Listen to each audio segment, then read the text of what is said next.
look at something we've already looked at. Okay? Tyler, would you read Genesis 6, 1 through 4 for us? Yep.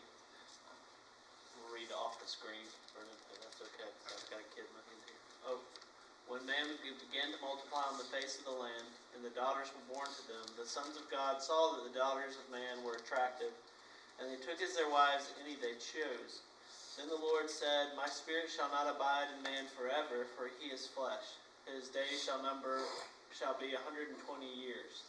The Nephilim were on the earth in those days, and also afterward, when the sons of man came into the daughters of man, and they bore children to them. And these were the mighty men who were of old, the men of renown. Okay, now, so I'm always studying Scripture, and I ran across a video recently from an Old Testament professor from Southern Seminary. That's our Baptist brethren up in Louisville, Kentucky. They tend to be Reformed, not covenantal, but they tend to be Reformed. And so there's a degree to which I'm going to end up back where I began, which is this is about the sons of Seth marrying the daughters of Cain, which is what I explained to you. But I also want to prepare you and equip you so that you are able to do two things. One, you're able to stop saying, well, my pastor told me. Okay, it's okay if you initially heard from your pastor. But you need to, at some point, treat me like the Samaritan woman. Remember what the elders of the village of Sychar said to her? We no longer believe because what you told us, we believe because we've heard it directly from him. You want to be able to learn to read the Bible, to figure these things out. Does that make sense? In a healthy congregation, I am under no threat from people who know how to read the Bible the way Jesus does. A point of contrast, I am going to be most blessed of pastors. And so if you say, what is the main discipleship that you want to build into the life of the members that you have in your church, it would be how to read the Bible the way Jesus does. Because that is the preeminent thing the Spirit uses. Secondarily, how to pray the Bible the way Jesus does. Okay? If I can get those two things in you, everything else will follow after that. So I'm going to work through his argument here. Right? And he begins with a linguistic argument, which is always a credible way to approach the Bible. You look at the meaning of the words. You have to be careful. There are a number of what are called exegetical fallacies. The word exegesis means to interpret out of the Bible, to read out of it what it says. Okay, so exegetical is an interpretive error. Okay, fallacy. Put that word in there. All right. There are a number. For those of you who received my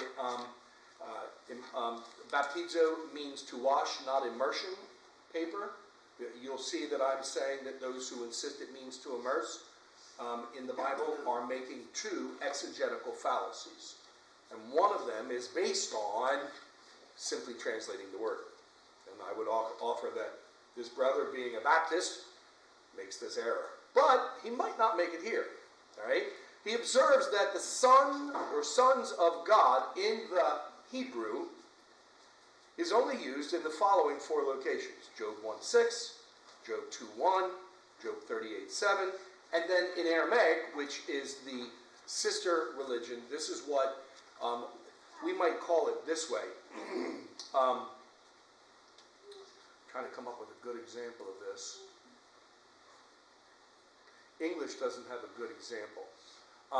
But let's suppose that Scotch pronunciation of English was so different that it almost was a foreign language.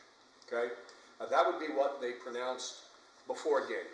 After Daniel, they pronounced Aramaic, which is a sister language that is not quite the same, but close enough that if you speak Hebrew, you can learn Aramaic. Okay? Maybe we could say it this way.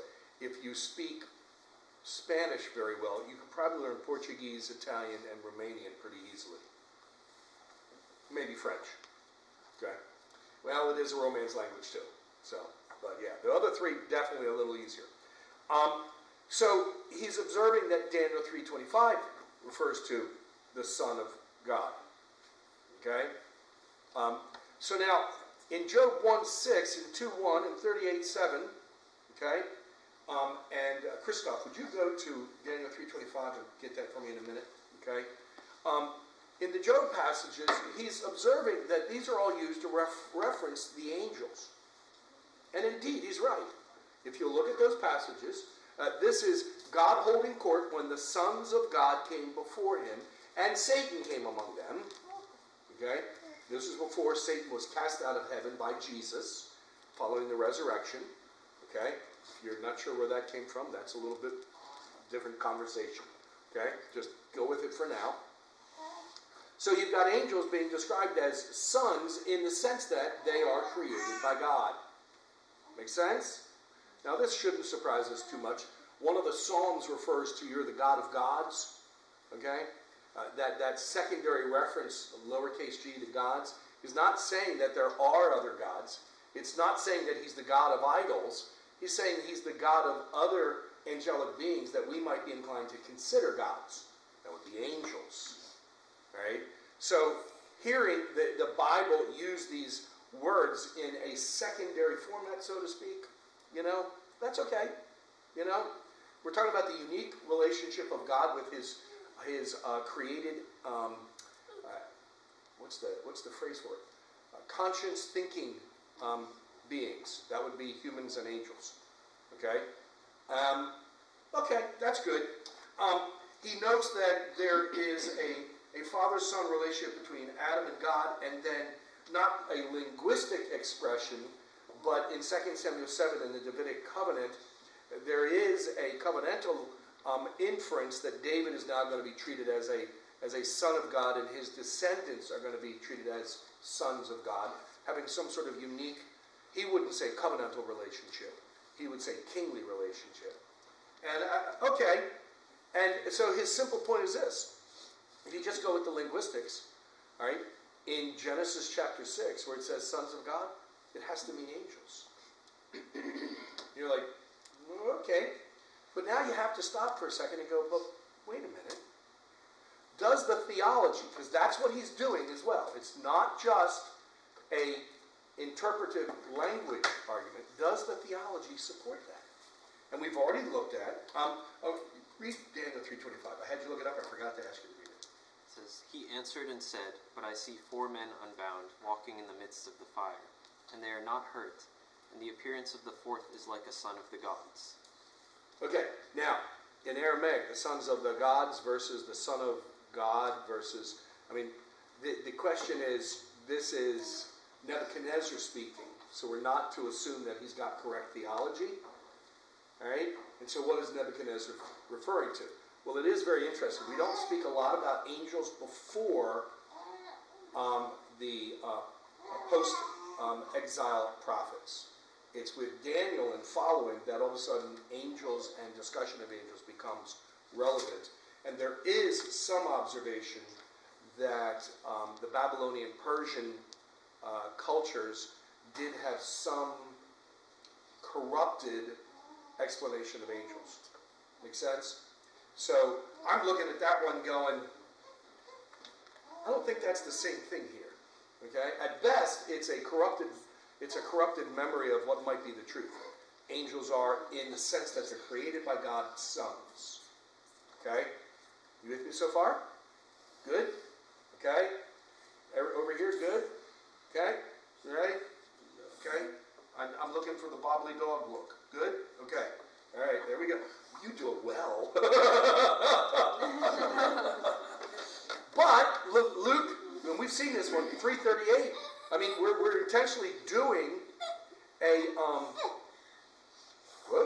we're intentionally doing a chain of descent, and we're tracing Jesus back, and it goes all the way back to Adam, and then it says, the Son of God. Now, some might want to argue, well, that's in the Greek. Well, it's not just the linguistic considerations, it's the biblical theological considerations. And so contrary to saying that nowhere in the Bible does it describe men as sons of God, he's wrong. And we actually have an expression in the New Testament, which is, watch this, controlling of the interpretation of the Old Testament. Now, that's going to bite me in the tush in a minute here, okay? But that is sound biblical principle. What does the Old Testament mean? Whatever the New Testament says it means. Okay? That's just a basic principle, all right? The Bible is about Jesus. The New Testament is Jesus' explanation of the Old Testament. It's just that simple, okay? So, here we have an argument that it's appropriate to consider men, in fact, Adam and his descendants, sons of God. Now, that supports the Seth argument. Make sense? Okay? All right, now, his strongest argument is found in 2 Peter chapter 2. And just go there. I'm not going to read it. Okay? And I think he's right here. I think he's right here to make an argument about the paralleling here. Okay? So in verses 4 through 7, we're talking about the pre-flood. Okay? And then verse 6, we're talking about Genesis 19, verses 24 and 25. And I will have someone read that. Let's see. Tim, would you turn to Genesis 19, 24 and 25?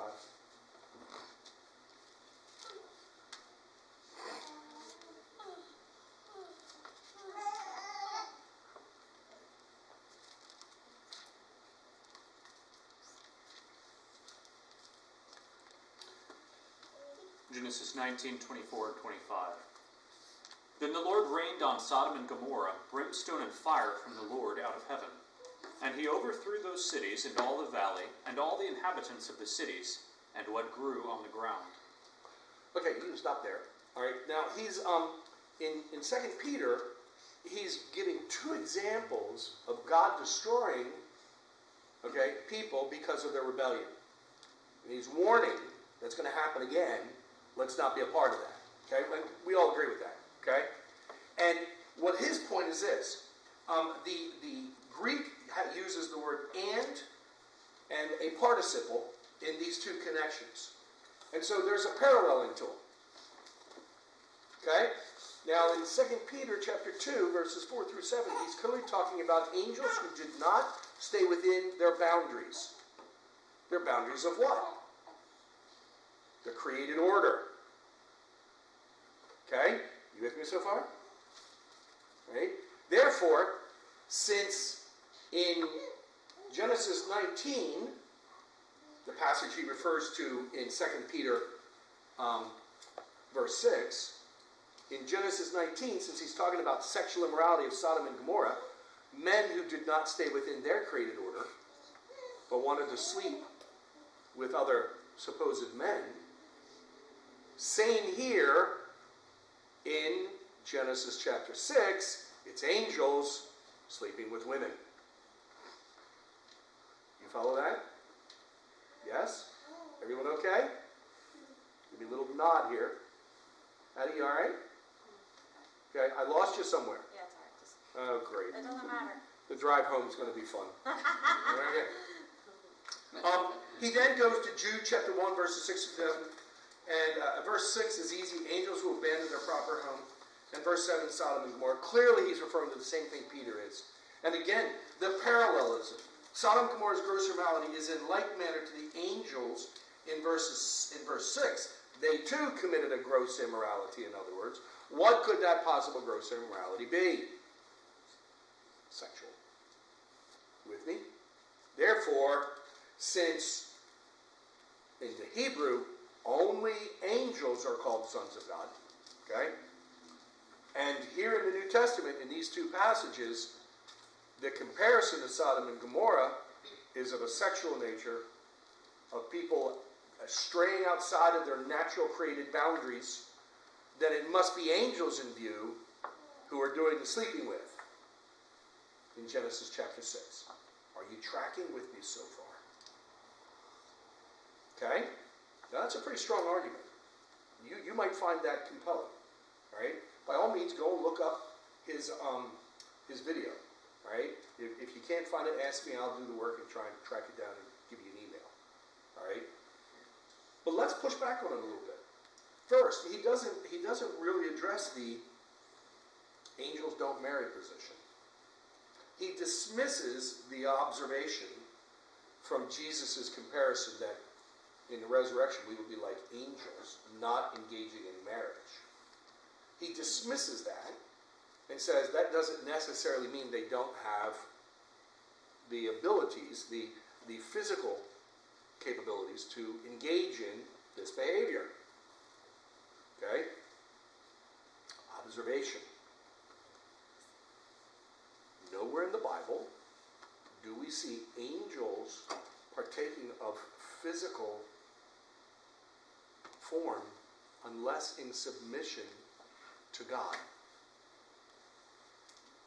You don't see demons, rebellious angels, appearing in a physical form as a man. Now, some of you might immediately be jumping to the, well, wait a minute, that is appropriate here. Okay? We do see demons, shoot, I'm forgetting the term for it. That sweet little girl in The Exorcist. Possessing. Yeah, thank you. Starting to get older, guys. Possessing people. Could it be that these are evil people who are being possessed by demons, and in that way, demons are cohabitating with women? Could that be what's in view here? Well, that's an awful far stretch, with no evidence to support that whatsoever. Tell me what passage in the Bible talk about demonic possession. Tell me where you find that. Gospels. What? The Gospels. The Gospels. Anywhere else? Anna is so brave. I love her for this. You're right. There is no other location that we hear about possession expressed. No, Tyler's got a what about?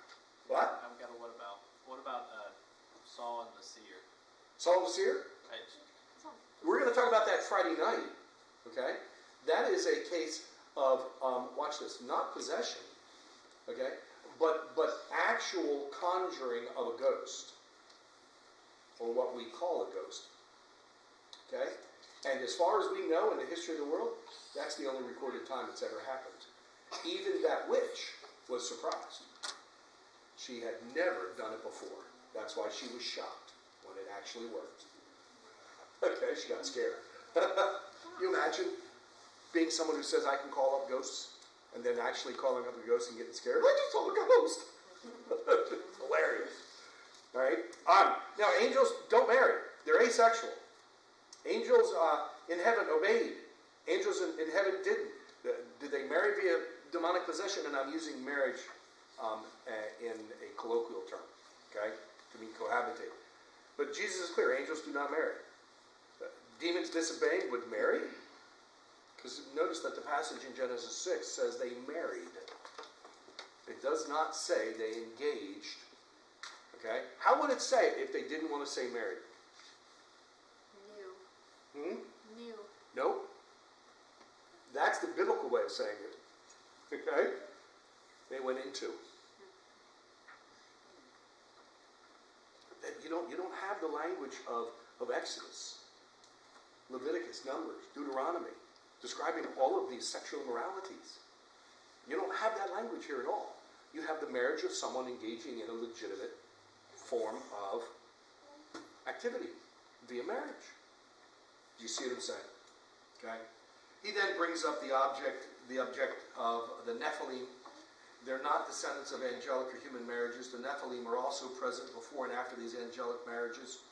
They were just a class of hero men like Gilgamesh. And the point was to demythologize these divine descendant stories. And my response is, okay, that's fine. Okay? In other words, he's saying that the mention of the heroes is an also. It's not a consequence of the marriages. Okay? Went to church tonight, had a great beef stew. There was also a nice pie. I don't mean that the pie was the consequence of the beef stew. All right? And my response is, okay. But these angelic human marriages did have kids. And if so, the angelic divine human descendants would be among us, which creates all sorts of problems, guys. There is nothing in the history of the Bible or the history of the world to actually prove that some of us are descended from the gods, i.e., the sons of God, namely the angels. That's just myths that the Bible contradicts. Notice as well that the Nephilim were before and after the flood. If these were heroes only before the flood, well, why mention them? What's the point? Well, the point is to demonstrate how evil that generation was. Well, if they're also mentioned when they're conquering the sons of Anak in Hebron, what's the point there? Follow what I'm saying? This is a tertiary argument he's making. It's not really that good. Pushback challenges for many of you. You got to think about it, aren't you? That's good. No, that's good. You can be brave and tell him. Tell him I think I disagree with the pastor. I'm going to think about it for a while. I'm not going to disagree with the pastor. The pastor told me so. Oh gosh, throw me under the bus, but I'm trying to throw you under the bus. Oh my gosh. So yeah, how many of you have heard of Occam's razor? Okay. All right. Occam's razor is a really, and it's a really good reasoning tool. Okay. When the minimalist explanation makes sense, why look for an extraordinary explanation? Now, that is not a way of determining the truth, okay? But it is a help when you're looking at two different, okay? The position that it's angels marrying women is fraught with all sorts of monstrous difficulties. Whereas the simple covenantal-based reading, the line of Seth is described in chapter 4. The line of Cain is described in chapter 5. The line of Seth in chapter 4 is godly. Or if I got it backwards, Seth is 5. Yeah, 4 is Cain. Okay? The line of Cain is evil. You follow what I'm saying so far? Okay? So, what we're observing then, okay, as we describe all this, okay,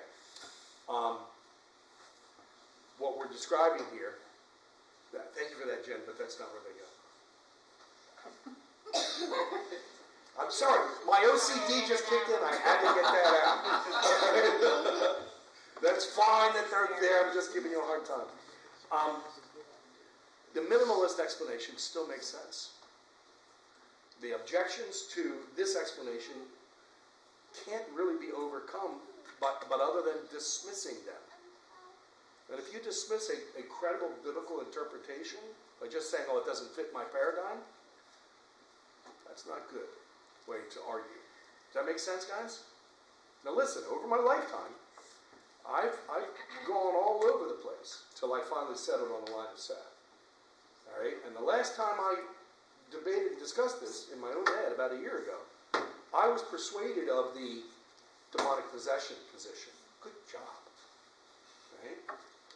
You with me so far? All right? It's only after praying about it and studying some more that I realized I was insisting on something that the Bible did not support. And that's always what happens. When we insist on something based on a presupposition that the Bible does not support, we end up with wrong explanations. Any questions? Okay. All right, I hope this was helpful. All right? I forget what we're going to do next week, but I know what we're going to do the week after that. See, I do these things 2 weeks in advance. When certain people cooperate with me and make sure I can send the email in properly. Okay? Okay? That's a private throwing someone under the bus. All right? And then following that, we're going to look at, let's see, this is on November. What did I just put together today? See, I just gave myself all this patting on the back and now I'm paying for it. Oh yeah, the supposed visitors to heaven. We're going to look at that question. Okay? visited heaven and I came back, let me tell you what God showed me. I was thinking, what passage in the Bible? Freedom was like, no, my parents like My told dad me made to say me, that yes. later when he got saved. He Yeah, came out Todd and I was Burpo. like, that was not true. Yeah, and they made it into Not a the movie first. and everything. Yeah, and that's not the only book. There's 3 or 4 come out about the same period of time. It's like each Christian publisher owned by secular publishing companies, by the way. There are very few Christian publishing companies that are not owned. The main ones are owned by secular publishers. You'll see that tinkle in every now and then. Okay? They all had to publish their book along these lines. We'll deal with that issue. Okay? All right. Graham, what are we going to sing to goodbye, and then we're going to pray. We're going to sing the Gloria Patri. Very good. How many of you understand the purpose of the Gloria Patri, the doxologies, the one verse we sing after the offering? I was reading Calvin today, and he summarized the first commandment. Was it the first commandment, Addie, or the second commandment? First commandment, saying that basically God's commands to us boil down to 4 different categories: worship, trust, invocation, and thanksgiving. And I thought, man, that captures the whole life, doesn't it? Well done. You know, and these short praises, following the pattern of the early church, are short expressions of thanksgiving. And that's why we use it after the offering, because the offering is to be made as an expression of thanksgiving. Okay? Let's sing.